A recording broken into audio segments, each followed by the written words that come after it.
I work all over the country, in fact, all over the world on these issues. And sometimes you're working hard as a community advocate, as private sector, local government, whatever it might be, but you don't get the real feeling that the leadership actually gets it. It is very, very clear that both of those individuals understand the relationship between the built environment and everything from prosperity to healthy children and so on, and are part of helping to make it work. So I applaud them, even in absentia, for grasping this. Now, let me also tell you, before I was governor, I taught at the University of Maryland for 27 years, and all my classes were 55-minute classes, and so my thoughts tend to come in 55-minute segments. However, Andre has advised me, please make sure to stick within the limit, and so I will do all of that, but I will also tell you as I do so, everything I said before doesn't count on the limits. It's just starting now. But given that, as you have heard and as you're going to hear, the topics that don't sound like they're really about smart growth, but about resiliency in terms of weather catastrophe, about economic competitiveness, about attainable, affordable market rate housing to go across all boundaries of the population. But these issues really are, at the heart, all about decisions we make in what is now increasingly sort of just defined as the smart growth approach. What we should recognize is that this is really a time of great change in our nation. Extraordinary change is going on. If you look at the next decade and you see what is going on and put the change, what is happening, and recognize it as a force that is in our communities and in our nation. And if you think about it from that perspective, I can tell you with certainty that some communities will prosper. There's no question about it. They'll do very well. They are doing well and they're going to do better. Some communities will even do better than prosper. They will have shared prosperity, meaning opportunity and increased prosperity for all members of the community. Some communities are simply not going to do as well, and they will continue the same old thing of struggling with issues and struggling with budgets year after year.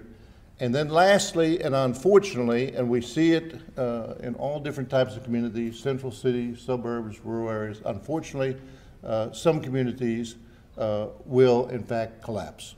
They will have the most difficult time and totally fail, just collapse.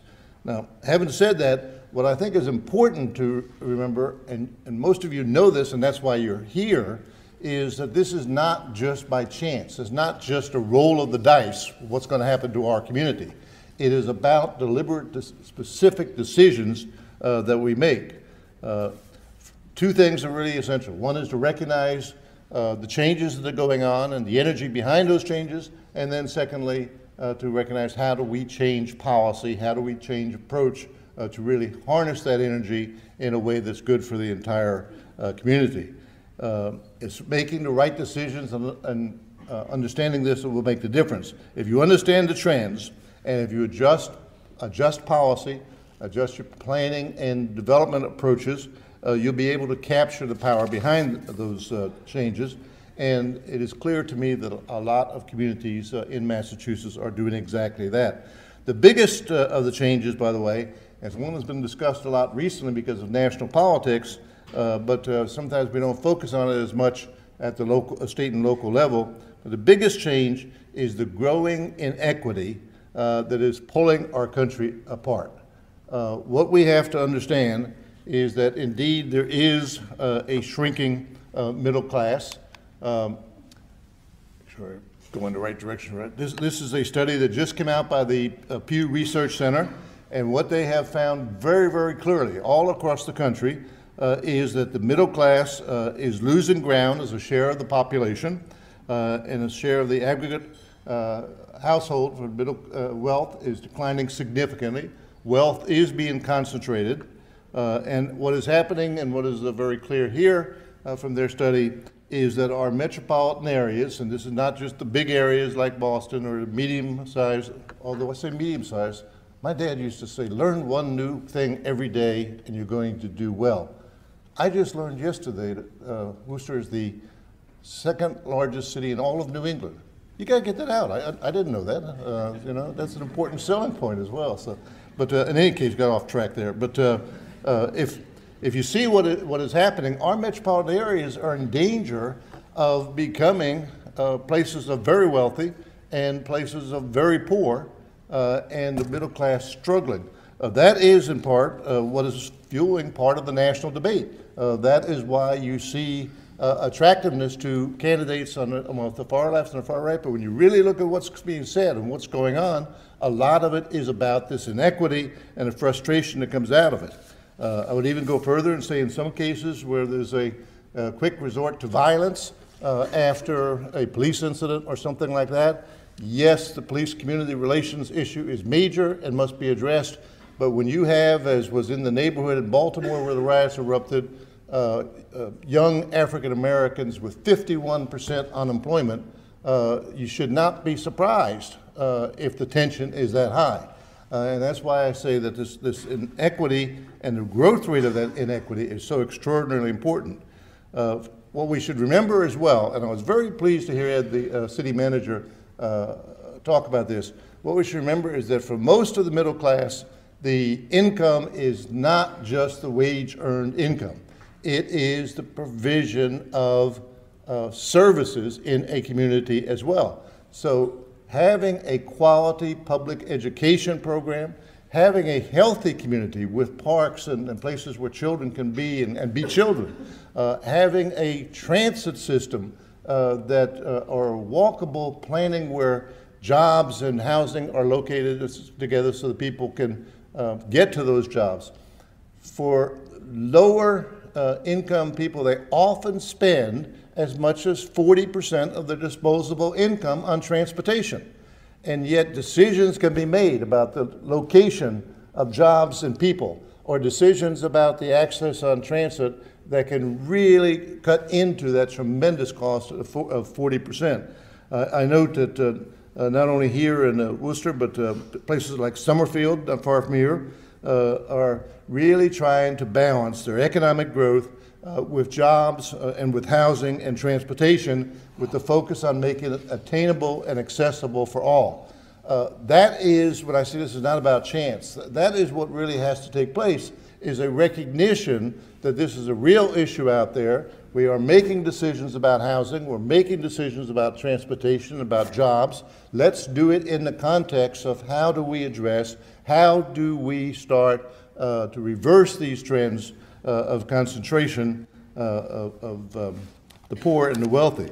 Another powerful change that's going on, and one that people see more readily, but I'm not sure completely focus on, is the change in the population, the significant change going on in population. It's about the diversity here and all across America. It's about the baby boomers changing lifestyle. Increasingly, baby boomers do not move to South Florida or South Carolina. They want to age in place, and there's a significant economic power, and it's about the millennials. I urge you, and you've probably seen some version of this though, to look at that indicator. This is not a wish list or something might happen or whether. These are actual hard statistics, but most importantly, we have moved from 1960, in which almost half of the households had children, to the point that it's only a third of the households now, and to the point that 3/4 of the households will be without children just within the decade. Now, to some extent, you say, well, what does that really mean? It means a heck of a lot when you're talking about housing locations and when you talk about economic development and recruitment and everything else. And if you look at also the more than doubling of the single households in Washington, D.C., close to where we are, the number of condos and co-ops and apartments that are going up, real quality mixed-use development, but it's really reflecting this chart in a very, very major way. When you think about this going on, what you should remember as well is the population changes are really massive. This shows the changes. I know it's a lot of detail in there. We have all those stuff is available on our website, which you can download anything you want for free.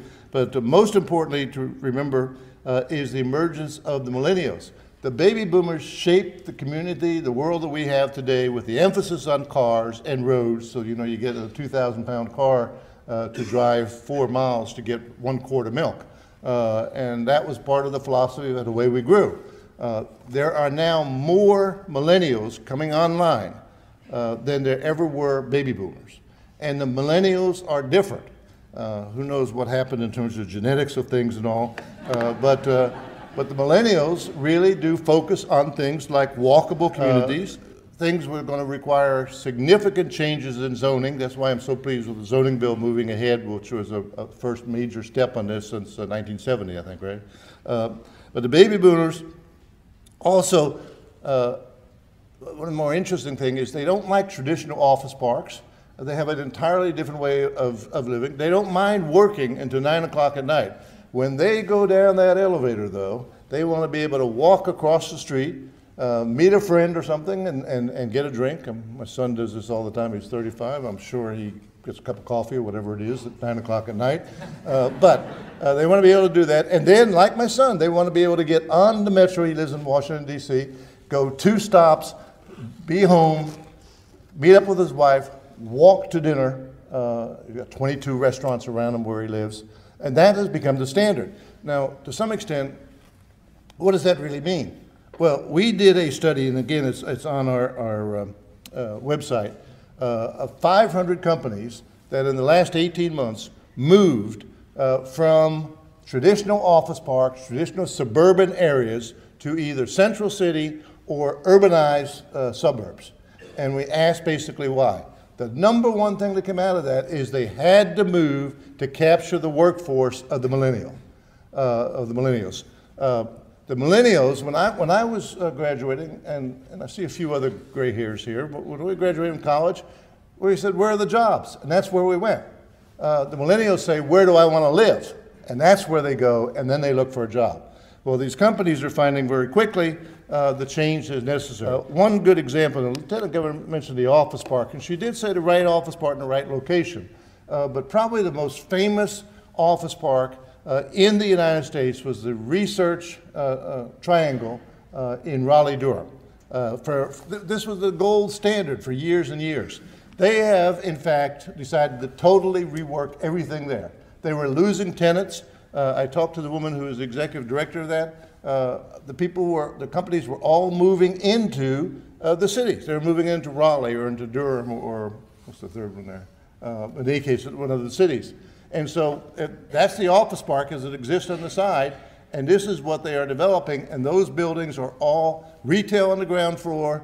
Some of them are office, some of them are residential. They're all walkable, and the leadership of the Research Triangle is also becoming the leadership for a new light rail system that was developed that will connect all of the campuses and this. The business community has understood these type of changes that are so absolutely essential. What we have to do when we're addressing these changes, and there are other things we can talk about, but and I'll be in the panels as well, so we can go more detail, but what we have to remember is that, okay, if this is a major change, to grow in inequity, we've got to address it. It's absolutely essential. And this is a major change, the population, the extraordinary changes there. What is it that we can or should do? And most important than anything else, and what I used to tell my class all the time, policy matters. Policy really matters, what you have in place. You know, all builders are not necessarily evil, nasty people. Many of them, most of them are actually people trying to do the right thing and make a dollar, which is what they're in business for as well. But the policies in place often prohibit and encourage the exact opposite of what we want. Many people think that what has happened, the sprawl and the type of development we have here just happened. Well, it didn't. It happened because of policies, and in fact, it was subsidized. Your tax dollars, our tax dollars, subsidized the sprawl and the development patterns that we have here. And it's about changing that policy. When I was first elected to a small city council in Hyattsville, Hyattsville is a wonderful old town, about 18,000 people, right next to the District of Columbia, Victorian-type homes, 1880s. except for US 1. US 1 was ugly, ugly, ugly. Now, understand when I was in office there, I never said that. But it was a series of used car lots and Salvation Army stores and stuff like this. And we tried to get developers to come in to redevelop it. And finally, a couple of friends said to me, listen, here's the problem. I can go out and buy a farm and build a new office park or build a whole new subdivision easier than I can invest and reuse in property that is only 2 miles from the nation's capital. And the reason being all the laws and the policies that were in place. And so what we urge is, and this is where policy, because it's different in every state and every community, but there ought to be a fundamental, basic question. And that fundamental question should be, and again, the Lieutenant Governor was nibbling around the edges of a lot of this on the incentive grants. The question should really be, does this action, this investment, this decision, help encourage sprawl, or does it help and encourage reinvestment in existing communities? That is the fundamental question. And if you start adding all the incentives and making all the yes or no decisions and making density decisions and transportation decisions based strictly on that question, and you end up with some different things. Again, not going into great detail, but we give around the country hundreds of them. I'll tell you one real quick local one. 3 years after we announced the Smart Growth Program in Maryland, and we said all departments, we even put working, by the way, with Governor Romney's people when they put the super cabinet together, and working with that approach, we said everyone, you know, no matter what your department is, it is your responsibility to ask this question. And so one day my Secretary of Smart Growth came in, the equivalent of Doug Foy, who some of you know was here under the Romney administration, but Harriet Tregoning, and she said the university is going to come to you, and they said they selected their site for their new campus in Western Maryland. And the new campus was a beautiful old apple orchard, apple farm outside. And so I went up there and I listened to what the Board of Regents was saying. And by the way, the governor appoints the Board of Regents. So these were all my appointees by this time. And he said, yes, here. And I said, well, this is the middle of a farm field. I said, how are people going to get here? And he said, oh, we need a new interchange off of the Route 270. And I said, so we got smart growth, but we're going to come out here and build an interchange to encourage the university to build a campus out in the middle of an apple farm. And they said, well, yes, it'd be more conducive to learning and meditation and all. And I remember I taught in the system for 27 years, and so I told them, I said, well, we're not going to do that. I said, Hagerstown, the most immediate town there in Western Maryland, is desperate for jobs downtown. I've been there working with them. They have huge empty buildings. We're going to think about doing this downtown. And the regent, chair, who's still a good friend of mine, said, but you know, the university is autonomous. We have to make these decisions ourselves. And I remembered, I said, yes, that's absolutely right. The governor's budget is such, if you're not in the budget coming out of the governor's office, you're not in at all. And the legislature in Maryland can't add a project like that. And so 3 days later, they came back and said, would you meet with us and show us what you're talking about downtown? Well, I urge you, if you're going through Western Maryland for whatever reason, at some point, the campus is downtown. They took 2 beautiful old abandoned department stores. That is where they are. They're a job center. There are 6,000 people, counting students, faculty, and other staff now in downtown Hagerstown, really downtown, who were not there and who would have been out in the farm. It's just a fundamental question. That decision, did it encourage sprawl or did it encourage investment in existing community? That decision, by the way, can be writ large or it can be writ small, just to one tiny little parcel, but it ought to be the fundamental decision. Let me wrap up with making an observation, and again, I'll be around all day for discussion, but this may come as a shock to some of you, but most people don't wake up in the morning and say, gee, I wonder what's going on in smart growth. I wonder what my mayor is doing about complete streets. I wonder what's going on in sustainability. It's disappointing to me, but most people don't wake up and say that.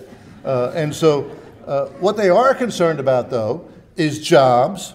They're concerned about the commute to work. They're concerned about the health and safety of their children. They're concerned about their housing and their stability of their housing. And so what we need to do, I think, in a very clear way, is to make it very, very obvious to people that these decisions are not about some esoteric concept of smart growth. And this conference isn't about just the Alliance coming together and talking about smart growth or whatever. It is about how do you, in fact, address those very concerns that the citizens have. And so I urge people, don't get bogged down in the language of this, but definitely get into the basics of it in terms of making decisions. We have choices ahead of us, and we should know that the smart growth policies that we're talking about, regardless of what you want to call them, and many states and communities call them entirely different approaches, but they make a difference, and they can bring out those things that people are worried about.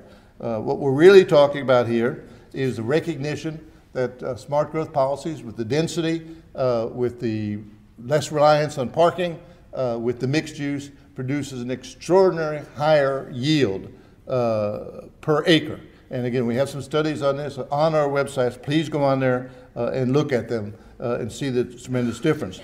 They also are what the knowledge-based economy absolutely needs. I mentioned my son Raymond before. He called me one time from Boise, Idaho, and he said, "Dad," this was about 5 years ago, just actually before he got married. He said, "Dad, have you ever been to Boise, Idaho?" And at that time I had not, and I said, "No." He said, "You know, this is really a neat little town. I could see myself living here." Now, the second a 25-year-old, I guess at the time, says, "I can see myself living here," a very successful 25-year-old, that community has passed a threshold. That community is ready for the investment from the knowledge part, growth of the community. Smart growth, we can demonstrate in the strongest of terms, is significant impact on reducing capital expenditures, but people forget about this, also reducing operating expenditures.